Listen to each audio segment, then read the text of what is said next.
अहिल्यानगर जिल्हाधिकारी कार्यालयाला बॉम्बने उडवून देण्याची धमकी ईमेलद्वारे प्राप्त झाली आहे।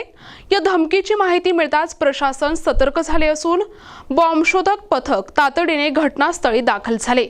सध्या संपूर्ण जिल्हाधिकारी कार्यालयाची सखोल तपासणी सुरू असून परिसरात कडेकोट बंदोबस्त तैनात करण्यात आलाय।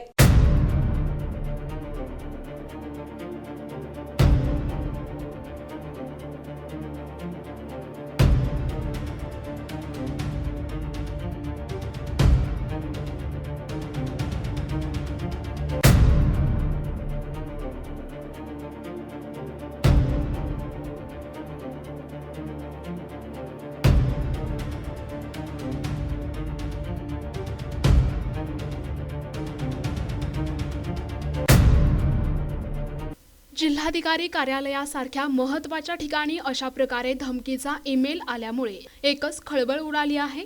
पोलिसांनी तातडीने पावले उचलत कार्यालयातील कर्मचारी आणि नागरिकांना सुरक्षित स्थळी हलवले असून इमारतीचा कोपरा तपासला जात आहे। हा ईमेल कोठून आला आणि त्यामागे कोणाचा हात आहे याचा तांत्रिक तपास सायबर विभागाकडून सुरू करण्यात आलाय।